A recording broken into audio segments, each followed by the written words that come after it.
Oi, pessoal, voltei, né? Conforme eu comentei no finalzinho da aula número 1, não sei se é a minha internet, mas eu não consigo colocar mais de 20 minutos no YouTube. Então, vamos continuar aqui com os nossos princípios. O próximo é o princípio da reparação objetiva, né? O que quer dizer isso?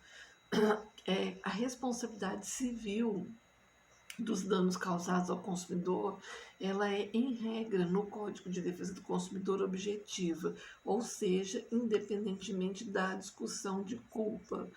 E ficando aí ao consumidor, que é a vítima, né, provar somente o dano que ele sofreu e a causa, né, desse próprio dano. Vamos fazer um parênteses aqui. Nós já falamos que no direito quem alega tem que fazer prova. Na relação de consumo isso não é diferente. Também quem alega tem que fazer prova. Só que como o consumidor é vulnerável e por vezes até hipervulnerável, ele pode pedir a facilitação da inversão do ônus da prova para que o fornecedor faça a prova que ele não consegue fazer pela sua vulnerabilidade. Além disso, né, o fornecedor ele vai responder, independentemente de se ele foi culpado ou não. O consumidor basta fazer prova que ele teve efetivamente o prejuízo e que o dano ocorreu. Caso ele não consiga, o fornecedor não consiga provar o contrário, né, que ele está incluído nas excludentes de responsabilidade, ele tem que indenizar o consumidor. Bom, tem a maior parte dos artigos no CDC, eles trazem esse termo independentemente de culpa. Isso quer dizer que a responsabilidade é objetiva. Inclusive, no artigo 14, quando ele fala de serviços, ele também fala que o fornecedor de serviços responde independentemente da existência de culpa, lá no caput, né? Que o prestador de serviço também tem que responder pela reparação dos danos causados ao consumidor, é, independentemente da culpa dele, mas esse princípio da objetividade, da responsabilidade, ele não é absoluto. No CDC tem uma única exceção, que é o artigo 14, parágrafo 4º, que diz que a responsabilidade pessoal dos profissionais liberais será apurada mediante a verificação de culpa. Então, se o prestador de serviço for um profissional liberal, ele vai responder somente se o consumidor conseguir fazer prova da culpa dele. Então, nesse caso do profissional liberal, ele não é considerado, a responsabilidade não é objetiva, e sim ele teria que alegar a culpa, que vocês vão estudar em responsabilidade civil, e a professora Maísa já deve dar uma adiantada em obrigações, que é fazer prova se o fornecedor foi imprudente,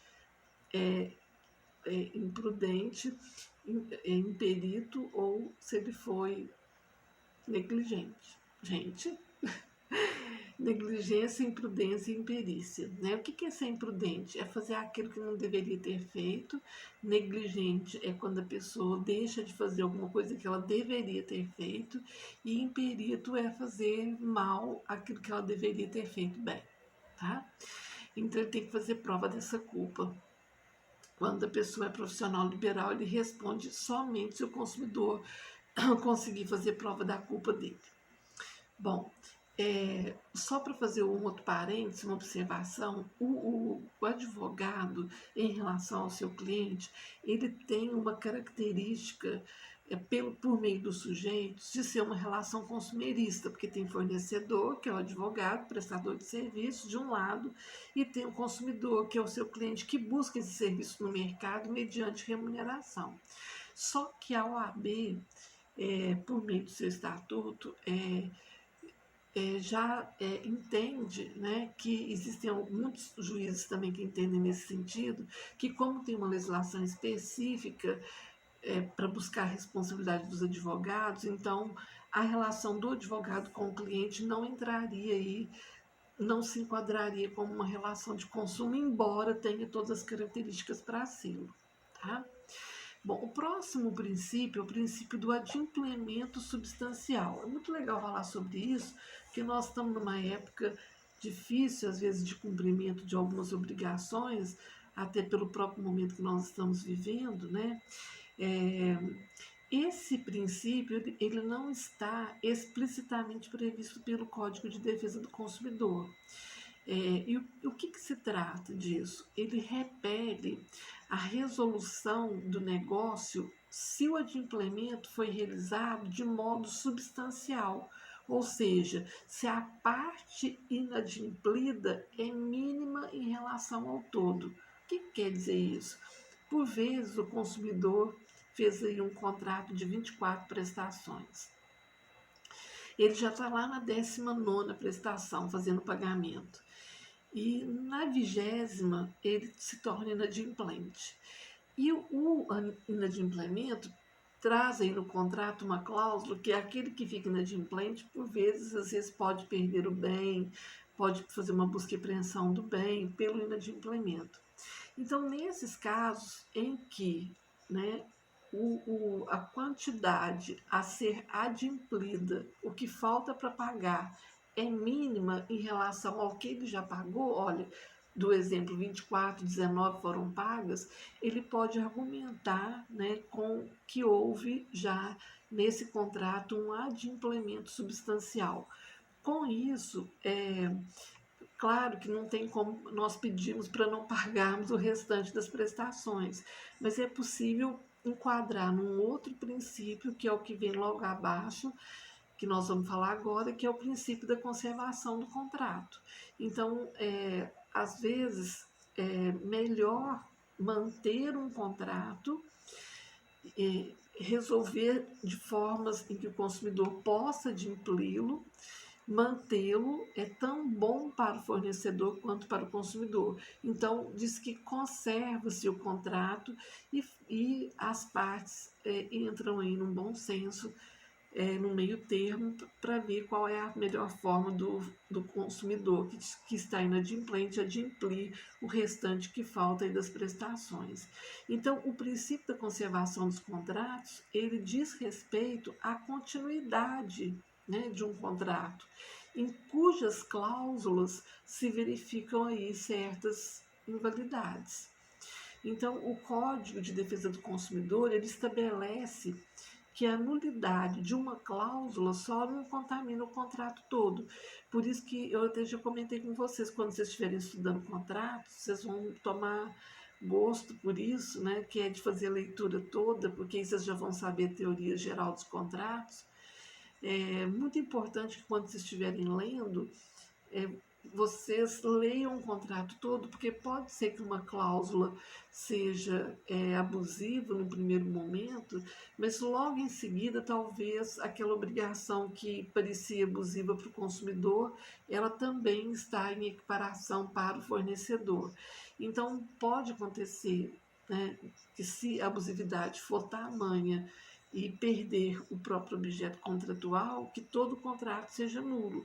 Mas o próprio CDC ele estabelece que a gente deve conservar o contrato, por isso o princípio da conservação, e tornar somente a cláusula nula, né? E uma cláusula nula, ela por vezes não contamina o contrato todo, e aí nós o conservamos. E conservar um contrato é bom tanto para o fornecedor quanto para o consumidor. O próximo tema, né, que nós vamos tratar aqui, eu já até fiz alguns comentários, mas é em relação à responsabilidade contratual e extracontratual no Código de Defesa do Consumidor. Então, é muito conhecida, né, a distinção entre responsabilidade contratual e extracontratual. É até fácil de entender. Aquilo que nasce do contrato, as obrigações nascidas de um contrato, geram responsabilidade para as partes. Mas pode acontecer que as pessoas se relacionem, né, haja relações jurídicas sem ter algum contrato anterior, né? Um contrato que dê esse suporte para a relação jurídica, então é extracontratual. Nas relações jurídicas de consumo, não faz muito sentido dividir essa responsabilidade em contratual e extracontratual por causa dos consumidores por equiparação. Então, nós até comentamos, né? Por exemplo, a coletividade de consumidores, pessoas que não adquiriram, não fizeram o produto, não fizeram parte do contrato, mas se o produto tornou-se inadequado para ele, imaginar que ele ganhou de presente ou é um membro da família que está utilizando o produto, né? Ele é uma vítima do acidente de consumo, não foi ele que contratou, mas ele pode buscar a responsabilidade do fornecedor e entende-se que há uma responsabilidade aí extracontratual. E ele pode buscar as mesmas reparações como se ele tivesse contratado. O próximo tema que seria responsabilidade, nós já falamos, né? Vamos falar um pouquinho das excludentes da responsabilidade do fornecedor, que é um dos temas mais polêmicos aí na interpretação do Código de Defesa do Consumidor, que é em relação às excludentes da responsabilidade civil, que quer dizer quando é que o fornecedor não responde pelo produto ou pelo serviço colocado no mercado. Tem um artigo 12, que é o parágrafo 3º do CDC, que versa sobre o fato do produto. Ele diz assim: o fabricante, o consumidor, o produtor ou o importador só não será responsabilizado quando ele provar, que ele não colocou o produto no mercado; 2, que embora ele tenha colocado o produto no mercado, o defeito não existe; e 3, se a culpa for exclusiva do consumidor ou de terceiros. Então, moçada, cabe aí nessa ordem de ideias, né, ao fornecedor as provas das excludentes. Então, como responsabilidade objetiva, ele tem que responder. Ele só não responde se ele conseguir se enquadrar em uma dessas excludentes previstas pelo parágrafo 3º do artigo 12 do CDC. Eu queria chamar a atenção de vocês aqui, rapidinho, por uma excludente que não está prevista por esse parágrafo 3º do artigo 12, que é o caso fortuito e a força maior, né? Chama atenção aí a ausência pelo legislador, né, do caso fortuito ou força maior dentro das excludentes da responsabilidade civil previstas no CDC. E aí, né, o que significa isso? Que na sistemática do CDC, o caso fortuito e força maior não teria um lugar, né? Então, não existem consensos, né? Tem autores que negam veementemente aí a possibilidade do caso fortuito e força maior serem tidos por excludentes. Outros já ponderam que o caso fortuito ou força maior apenas operam como excludentes após a colocação do produto no mercado. Os riscos relacionados à atividade do fornecedor devem sempre ser suportados por ele, né, se interiores lá no processo produtivo. Com isso, atualmente, ao invés de nós nos preocuparmos com se o legislador deixou de colocar o caso fortuito e força maior no CDC como excludente ou não, a doutrina e a jurisprudência tem feito uma distinção mais em relação ao que é fortuito interno e fortuito externo. No fortuito externo, o dever de indenizar fica afastado. Pensa, um evento da natureza, um fato superveniente, como é o que está acontecendo agora. Então, nesses casos, o fornecedor, por ser um fortuito externo, ele fica afastado aí do dever de indenizar. Mas se o fortuito for interno, aí o dever de indenizar está mantido. E o que é o fortuito interno e o fortuito externo? Vamos lá. Se o dano sofrido pela vítima guarda relação com a atividade desenvolvida pelo ofensor, haverá fortuito interno, que é a teoria do risco da atividade. Então, acho que não sei se eu cheguei a dar um exemplo na sala de aula, mas uma vez aconteceu um caso aqui em Uberaba de um Uberabense que foi naquele clube Termas dos Laranjais, e ele estava nadando, né, e começou a chover, caiu um raio e ele morreu. E os advogados da família entraram com um pedido de indenização por dano moral, alegando um fortuito interno, dizendo que fazia parte, né, da teoria do risco da atividade do próprio fornecedor, manter uma segurança, né, para o consumidor, mesmo em momentos de eventos da natureza, porque tem uma relação com a atividade desenvolvida. Como no local não tinha para-raios e nem pessoas para avisarem que as pessoas deveriam sair da piscina quando estivesse chovendo, é um clube que era pago, aí o clube ele veio argumentando que não, ele não ia se responsabilizar porque era um fortuito externo. Mas o juiz entendeu que era um fortuito interno porque guardava, né, o dano aí sofrido pelo consumidor, pela vítima, guardava aí uma relação com a atividade desenvolvida pelo ofensor, que era o fornecedor desse tipo de serviço de entretenimento no mercado. Né? Então, se o dano não guarda nenhuma relação com a atividade desenvolvida pelo ofensor, haverá um fortuito externo. Se guarda, aí haverá um fortuito interno. Em relação à culpa exclusiva da vítima, que rompe aí o que nós chamamos de nexo causal, afasta o fornecedor de qualquer obrigação de indenizar, né? Porque aí, nesse caso, a culpa seria exclusiva da vítima. Se o dano adveio exclusivamente da conduta do consumidor, né? Aí não tem responsabilidade do fornecedor, porque não há responsabilidade civil se não tiver um nexo causal. Nós chegamos a comentar, vamos imaginar que tem aí as informações adequadas sobre a forma de uso, né, de um produto. Vamos dar um exemplo aqui, que ele não poderia colocar numa tomada que seja de 220, somente 110, ele coloca no 220 e aí, por conta disso, o produto para de funcionar, e ele sabendo disso, o consumidor, mesmo assim, ele o faz. Então, entende-se que nesse caso, a culpa é exclusiva dele. E nesse caso, o fornecedor não tem que indenizar, é uma excludente. Eu cheguei a comentar, acho também, de um caso de um conhecido que foi tomar banho com o celular e o banheiro muito umedecido por conta do frio. Inclusive teve um caso daquele bar gelado em Campos do Jordão, menos 18 graus, que levou o celular e umedeceu, e por conta disso houve aí um defeito de inadequação do produto, entendendo que isso seria um fato, uma culpa exclusiva do consumidor, e o fornecedor não teria como sanar o defeito, porque ele estaria excluído aí dessa responsabilidade, sabendo o consumidor que algumas coisas a gente realmente tem que tomar cuidado, é um pouco, né? É óbvio que a gente tem que tomar cuidado com os produtos e serviços colocados no mercado. Né? A culpa concorrente, assim como o caso fortuito e a força maior, também não está prevista como excludente no CDC.